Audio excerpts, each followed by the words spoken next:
Buenas tardes, damos comienzo a la sesión de la unidad 4 que trata sobre la persona y negocio jurídico, que distinguimos personas físicas y personas jurídicas. El objetivo de esta sesión, como os comentaba, tanto en la sesión de presentación como en el anuncio de la convocatoria de la misma, pues es extractaros lo fundamental y hacer, bueno, pues más llevadero el estudio. Está querido empezar por esta unidad antes de las primeras porque bueno, creo que es más sencilla y entonces luego ya agruparé las otras, puesto que además os tengo algún esquema puesto en las otras de las etapas históricas y de las instituciones de derecho romano y habéis hecho la actividad de la wiki sobre ello. Bueno, pues quería ver todo lo que habíais hecho de la actividad y luego ya hacer una sesión. Haremos más, pero bueno, esta quizás es una unidad sencilla para extractarlo y entonces, bueno, pues además está mucha parte de ella traspolado al Código Civil. Además, si os habéis ojeado ya la unidad y la habéis leído, veis que comienza básicamente con los preceptos del Código Civil.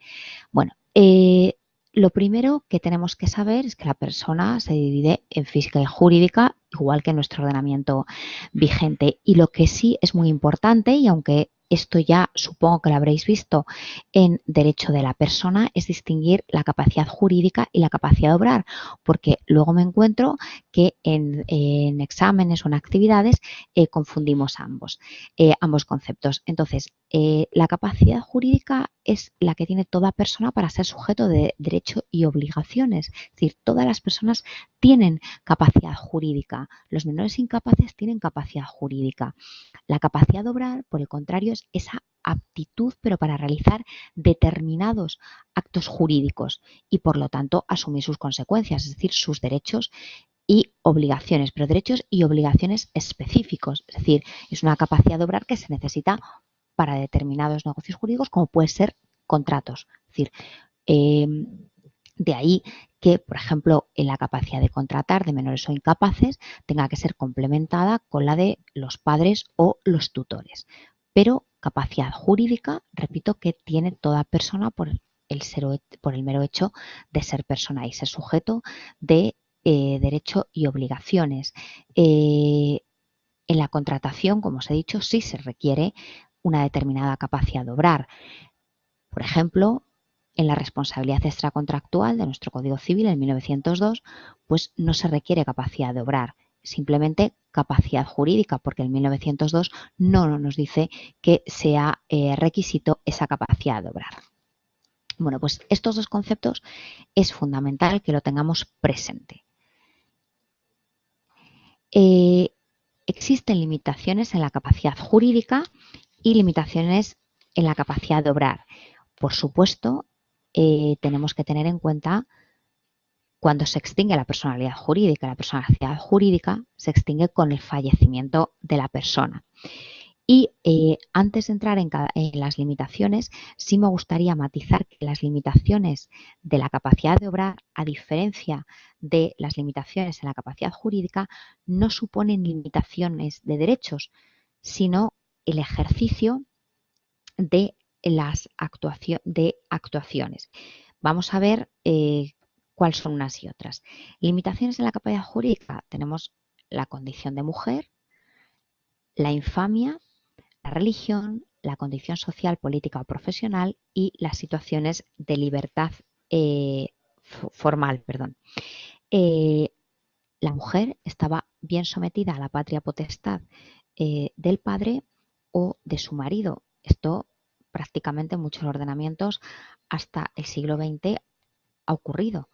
O sea, la mujer tenía que pedir permiso, o sea, bien, cuando terminaba su patria potestad del padre, pues pasaba a la patria potestad del marido y, por ejemplo, no podía contratar por ella sola, o sea, por sí misma, sino con la autorización de su marido.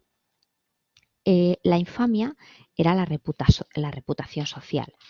De la religión, la condición social, política, profesional, creo que no merece comentar nada. Creo que bueno, pues hacéis una lectura de lo que viene en el manual y de las situaciones de libertad vamos a tratarlo más adelante. Respecto a las causas que modifican la capacidad de obrar, que repito que no supone limitación de derechos, sino el ejercicio de las actuaciones. Tenemos la edad, la enfermedad mental y la prodigalidad.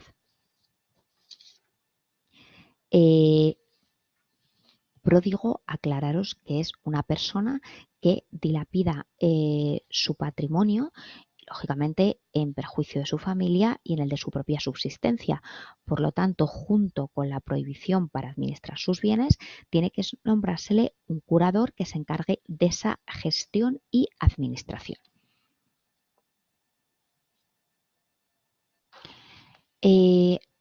Respecto a la edad, lo importante es saber que en la época romana la mayoría de edad se adquiría con la pubertad. Eso implicaba plena capacidad volitiva e intelectual, es decir, capacidad de querer y entender. Y dependía 12 o 14 años. 12 años era para las mujeres y los 14 años para los hombres. Aquellos que no habían alcanzado la mayoría de edad y por lo tanto esa pubertad, pues eran impúberes. Y dentro de los impúberes tenemos que distinguir también los infantes, que eran aquellos menores de 7 años.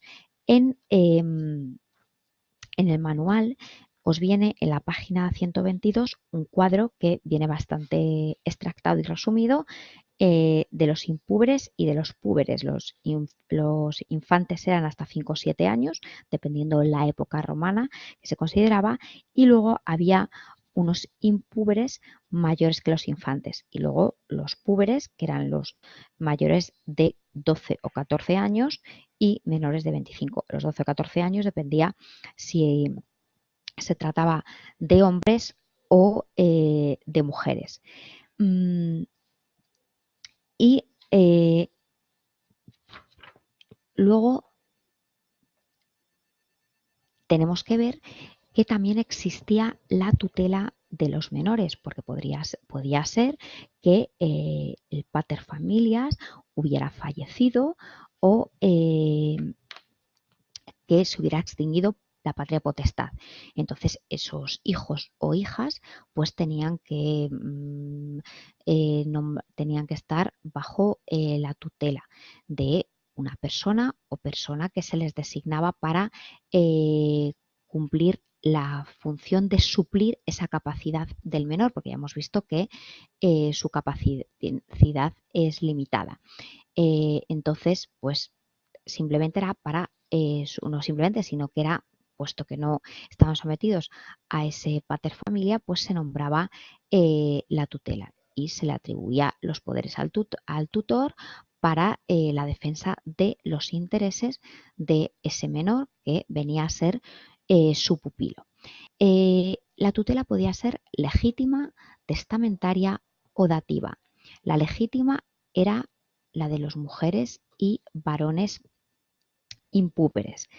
La testamentaria era cuando el testador, como su nombre indica, pues ya nombraba ese tutor en su propio testamento. Además, se incluía una cláusula en el propio testamento en la que se asignaba tutor a sus hijos impúberes o póstumos para el caso de que no hubieran alcanzado esa mayoría de edad, es decir, la época de la pubertad en el momento de que el pater familias fallecía. Entonces, esta era la tutela testamentaria. Y por último teníamos la tutela dativa, que era cuando el cargo de tutor era designado por el magistrado. Por lo tanto, importante saber la diferencia entre estos tipos de tutelas. La clasificación obedece a la razón de la forma en la que se designa el tutor. Y básicamente esto está, además, la figura del tutor sigue nuestro ordenamiento. Además, tenemos eso, los padres y los tutores. Bueno, por supuesto, el tutor tenía responsabilidad por la gestión, antes de pasar al siguiente aspecto, tenía responsabilidad por la gestión de los negocios del pupilo, claro está.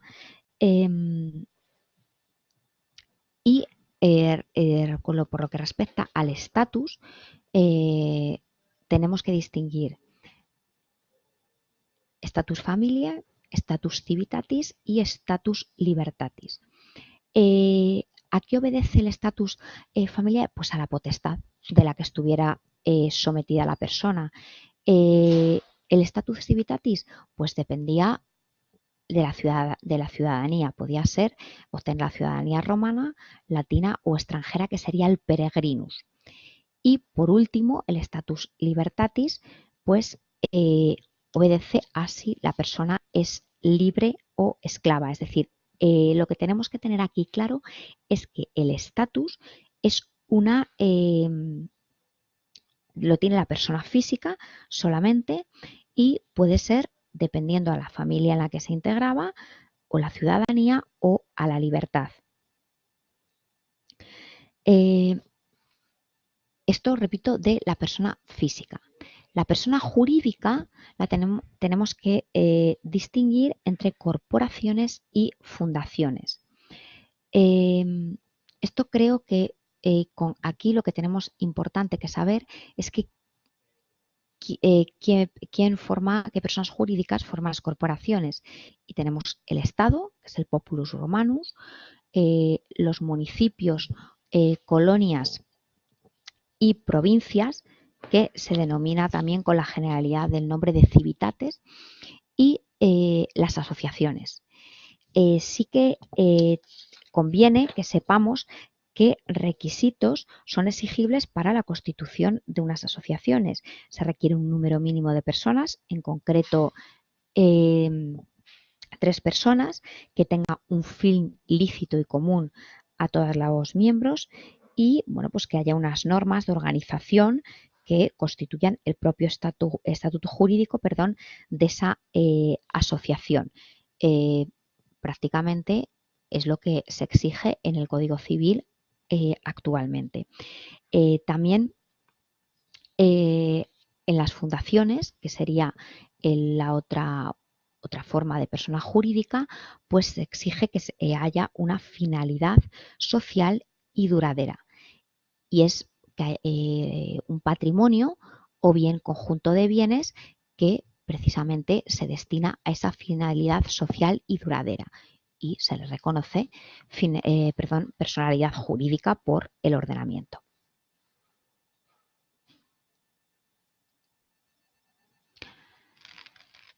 Respecto a la edad y ciudadanía, y dentro del status libertatis, que es esa posición que tenía la persona en relación con el ordenamiento jurídico, pues tenemos que tratar el tema de la libertad. Bueno,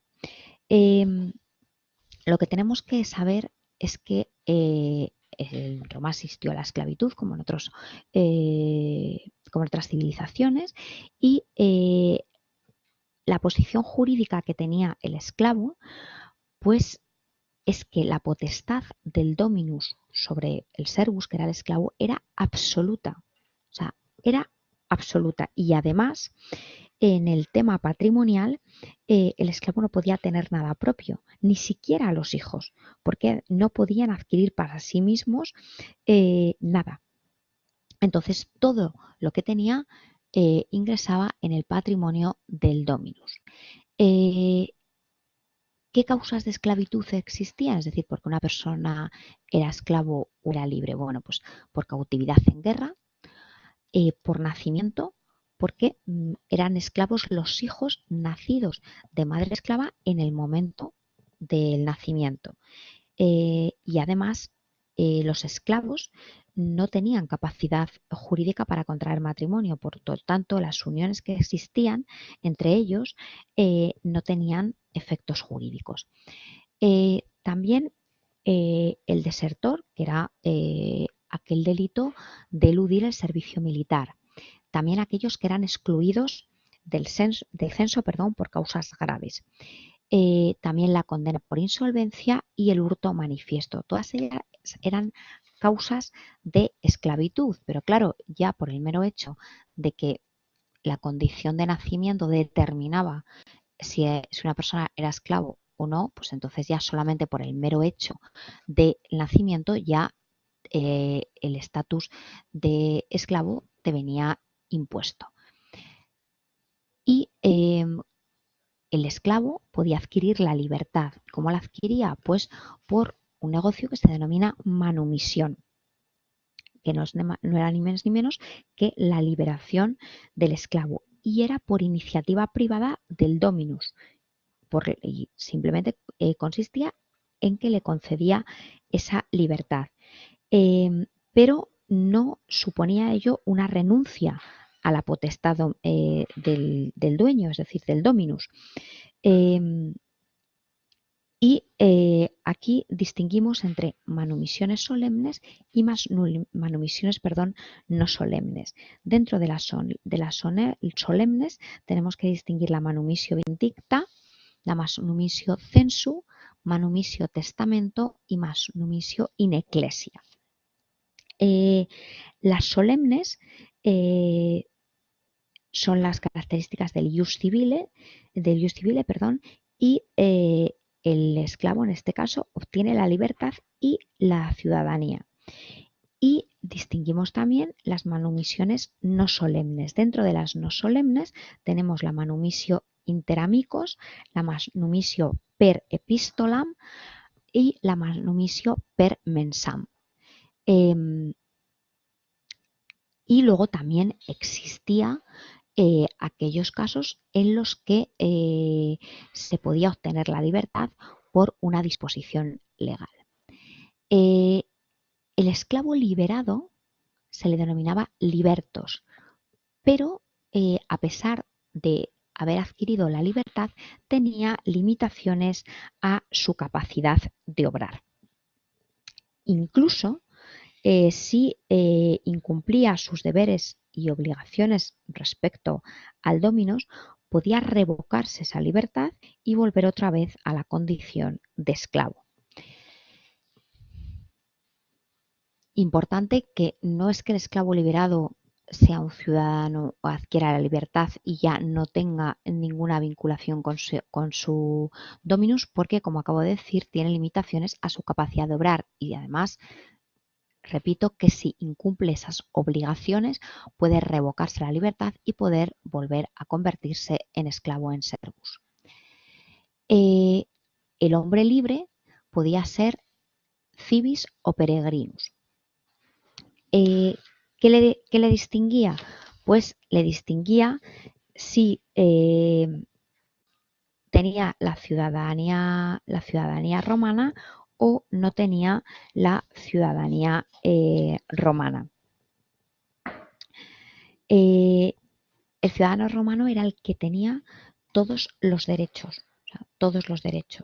Y aquí el ciudadano romano se identificaba con un praenomen que lo distinguía, o sea, un nombre propio, que lo distinguía de los demás miembros de su familia, el nombre de la gens o la familia a la que pertenecía, un nomen gentilicium y un sobrenombre, o bien nombre de la rama a la que pertenecía. Y también en algún caso, pues el civis, que era dentro de esa gens. Esto es como se identificaba al ciudadano romano.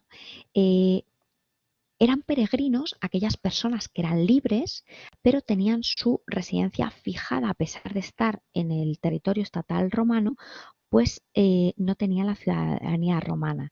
Y aquí se les aplicaba las normas de la comunidad a la que pertenecían o las normas que integraban el ius gentilum. Pero repito que eran personas libres, pero que no tenían fijada su residencia en el territorio a pesar de tener su residencia fijada en el territorio estatal romano, no tenían la ciudadanía romana. Y una posición intermedia entre el ciudadano romano y el peregrini sería los latini, es decir, los latinos. Aquí Eh, Tenemos que distinguir también varias categorías dentro de los latinos. Teníamos los latini veteres, que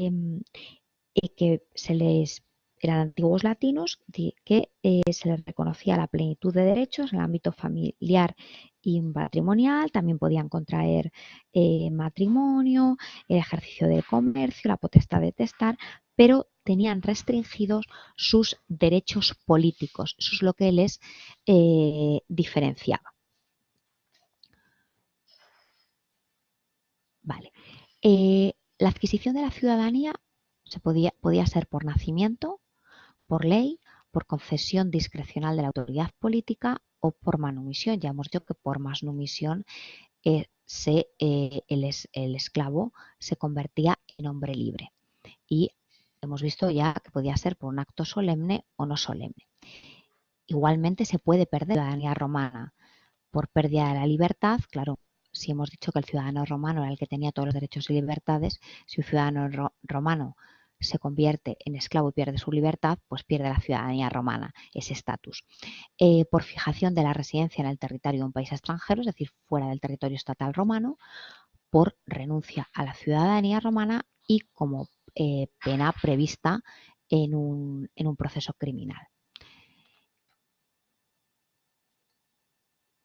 Y ahora, dejando la persona y pasando a lo que es el propio negocio jurídico, no sé, María del Mar, si tienes alguna pregunta respecto a la persona o continuamos.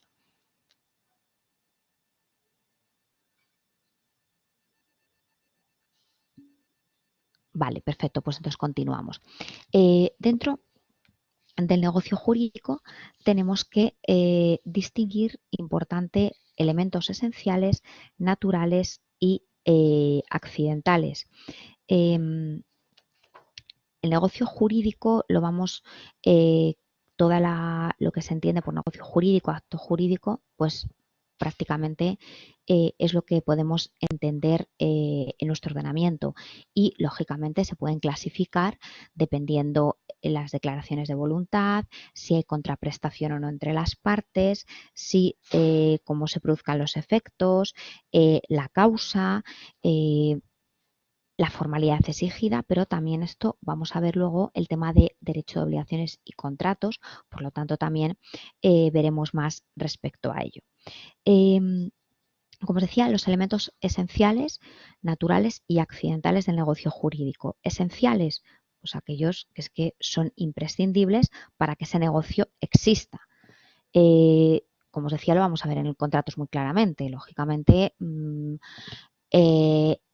un contrato de compra-venta el precio es necesario, pero es que en un préstamo hay que entregar la cosa. Como elementos naturales serían aquellos que las partes han pactado en el contrato, pero que se dan en el negocio, es decir, son inherentes al mismo. Lo único que las partes, bueno, pues podrán en el fondo modular esa cláusula, pero ya van inherentes. Por ejemplo, la evicción es un elemento inherente al contrato de compraventa, el saneamiento por evicción. No hace falta que las partes lo pacten, pero bien pueden aumentar esa responsabilidad, restringir o suprimir, pero es algo inherente al propio contrato. Por lo tanto, se dan sí o sí en ese negocio. Y los elementos accidentales son aquellos que pactan las partes, no van inherentes. Es decir, ahí está el principio de autonomía de la voluntad de las partes para establecer aquellas cláusulas que tengan por conveniente, simplemente el acuerdo de ellos. Como elementos esenciales tenemos la capacidad de obrar, ya nos hemos referido a ella, la voluntad de las partes que intervienen en el negocio jurídico.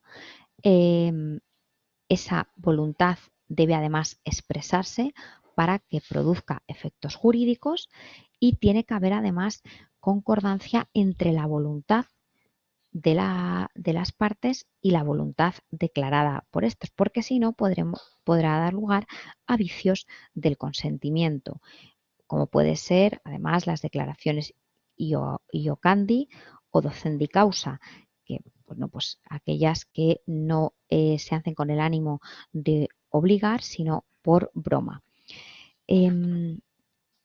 También tenemos aquellos negocios realizados con reserva mental, la simulación. Todo esto son vicios del consentimiento que también se estudian en teoría general del contrato, de derecho de los contratos. También comentaros, bueno, creo que hemos visto la simulación, tenemos que ver, también hay que ver el error, que puede ser un error en el negocio o en la persona o en el objeto. Y respecto a los elementos accidentales, hemos dicho que son aquellos que existen en un negocio jurídico y las partes pues unen a ese negocio jurídico, pero no afectan a los elementos esenciales. Respecto a los elementos accidentales, conviene destacar entre las condiciones suspensivas y resolutorias, positivas y negativas y potestativas casuales y mixtas. Importante distinguir una condición suspensiva de una condición resolutoria. Si está sometida el negocio, si está sometido a una condición suspensiva, no se van a producir efectos hasta el cumplimiento de esa condición. Por lo tanto, si esa condición no se cumple, el negocio no despliega efectos.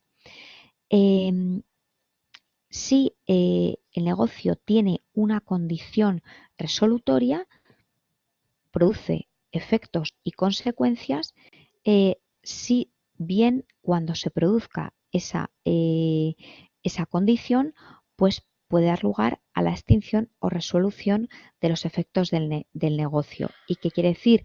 Que reponemos al estado anterior.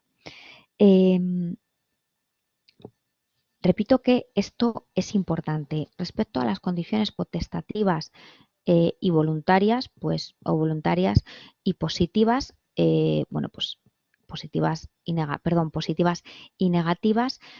Positiva, pues es cuando tenga lugar un acontecimiento, negativa cuando una abstención. Esto es un poco a las obligaciones de hacer o no hacer, pues aquí lo mismo, acontecimiento positivo o una abstención. Y respecto a las potestativas o voluntarias, son aquellas que dependen, como su nombre indica, de la voluntad de las partes que intervienen o que estén afectadas por ese negocio.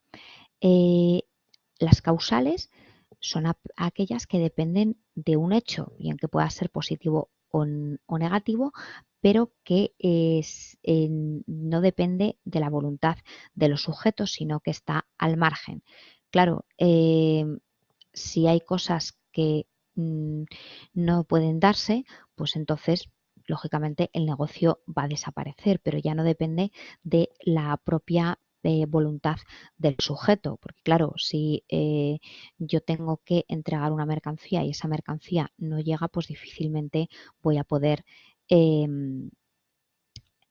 celebrar ese negocio porque tiene un plazo para ello, para entregarlo. Y las mixtas serían las que tienen una parte causal y otra parte voluntaria. Hemos dicho que si existía una condición suspensiva, los efectos del negocio es que no se producen hasta que tenga lugar esa condición. Y por eso es importante distinguirlo de la condición resolutoria.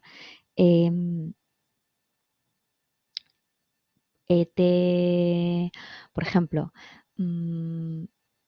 te regalaré una cantidad de dinero cuando concluyas tus estudios.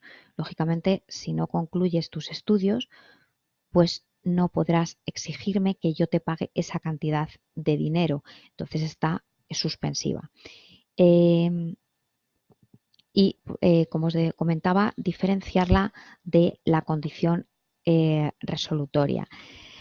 Y dentro de esa condición suspensiva también es importante que tengamos en cuenta el tema del término, dentro de la condición suspensiva, resolutoria, ya las hemos visto, pero no solamente puede haber una condición en los elementos accidentales, sino que también existe el término y el modo. Condición, término y modo serían los elementos accidentales del negocio. El término es aquel que las partes pueden añadir a un negocio y es aquel que se señala una fecha o un acontecimiento futuro, pero tiene que ser cierto. Y a partir de ese momento es cuando se iniciarán o, por el contrario, cesarán los efectos del negocio.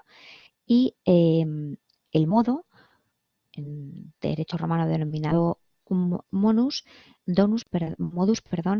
es una cláusula que tiene lugar en los negocios a título gratuito, como pueden ser las donaciones o bien, lógicamente, negocios derivados de la herencia, porque son los que son a título gratuito.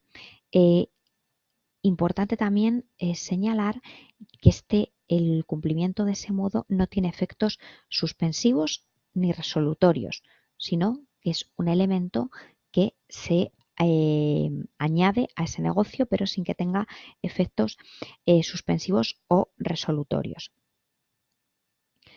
Y por último, señalar que un negocio que es inválido puede ser convalidado o no. Entonces, distinguimos que un negocio nulo o, por el contrario, que sea anulable. Son dos categorías dentro de la invalidez del negocio y se corresponden, como en nuestro ordenamiento, con la nulidad y anulabilidad. Repito que son dos categorías dentro de la invalidez. ¿Cuándo es un negocio nulo y por tanto es como si nunca hubiese existido? Pues cuando adolece de un elemento esencial, es decir, capacidad jurídica o de obrar de las partes. Cuando tiene un vicio grave, cuando va en contra de la moral o cuando va en contra de la ley. Actualmente decimos el principio de autonomía de la voluntad de las partes siempre que no contravenga la ley, la moral o el orden público.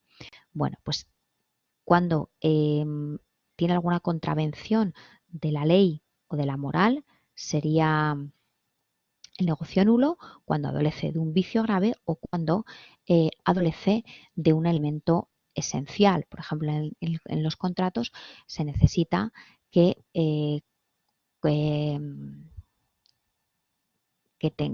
exista, por ejemplo, consentimiento. Si no existe el consentimiento, que es un elemento esencial del contrato, pues entonces será un contrato, en este caso un negocio nulo. Y la otra categoría de invalidez sería la anulabilidad.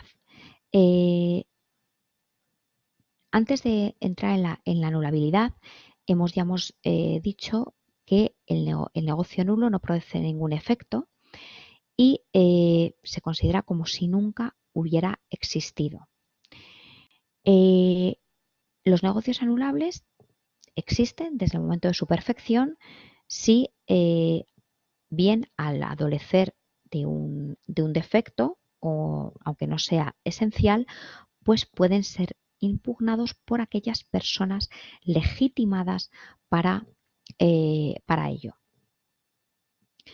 Entonces, aquí, ¿quién sería la persona legitimada para hacerlo? Pues, por ejemplo, en el caso de los menores, sus padres; en el caso de los incapaces, sus tutores. y distinguir sobre todo entre nulidad y anulabilidad, que el negocio nulo, repito, es como si nunca hubiera existido, y el negocio anulable ha existido desde su perfección y ha producido efectos hasta el momento que bien o se declara nulo o, por el contrario, se convierte definitivamente en un negocio válido. También se distingue entre la nulidad relativa y la nulidad absoluta en nuestro ordenamiento, pero aquí lo que tenéis matizado es nulidad originaria y nulidad total. Por lo tanto, solamente cabe la convalidación de un negocio que sea anulable, no nulo, porque nulo hemos dicho que nunca ha producido efectos y nunca ha existido. Más cosas importantes, pues que si un negocio que es anulable no se impugna durante un periodo de tiempo, pues al final se confirma. Pero para que tenga lugar la impugnación del negocio tiene que ser por las personas que están legitimadas para ello. Y a veces un negocio inválido, cuando falta alguno de los requisitos, pues para que se convierta en válido debe cumplir pues una serie de requisitos, como os digo, por ejemplo, hay algunos negocios que si son nulos nunca van a convertirse, solamente los que sean anulables. Y básicamente esto es lo que yo os quería extractar resumidamente de esta unidad. Ahora, si hay alguna pregunta, María del Mar, pues puedes formularla. Gracias por vuestra asistencia y espero que sea de utilidad.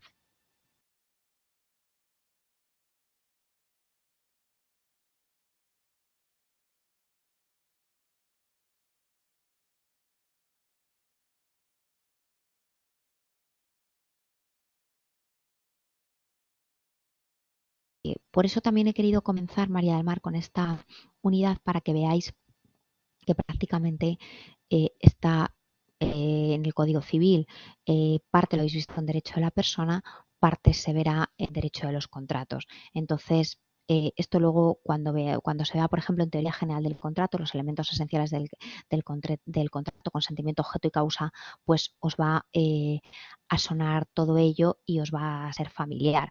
El tema de la persona física, jurídica, bueno, el tema de la esclavitud evidentemente ahora no existe, pero el tema de la tutela, de la curatela, todo es muy parecido.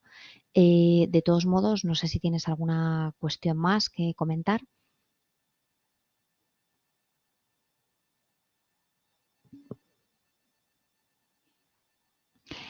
Bueno, vamos a ver, respecto a las nomenclaturas romanas, las más generales que yo os he comentado, es decir, pues el dominus, el servus, la manumisión, bueno, pues los tipos de manumisión, negocio solemne o no solemne, pues evidentemente ahí es que no tiene prácticamente traducción. Entonces sí, el tema, bueno, pues de los peregrini, de los civis, de los latini, pero vamos, en este tema son las generalidades que yo os he podido comentar aquí en la sesión, salvo pues eso, que los distintos tipos de manumisión pues hay que saberlo. No lo sé si tienes dudas sobre alguna nomenclatura en especial.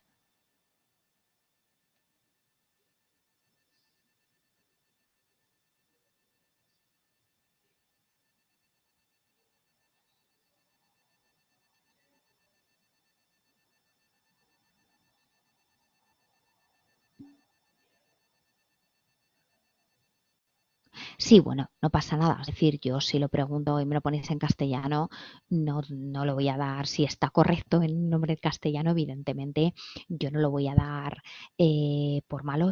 Es correcto y está bien, pero bueno, siempre es verdad. Vamos a ver que algún nombre, porque bueno, esas categorías, hombre, el extranjero, pero bueno, el extranjero, la peculiaridad que tenía el peregrinus, bueno, pero vamos, que si me hablas del esclavo, sí, servus. esclavos sin dueños, sí, hombre, el dominus y el servus, bueno, pues estos son algo bastante generalidades y bueno, creo que son bastante fáciles de recordar, pero vamos, bastante generales.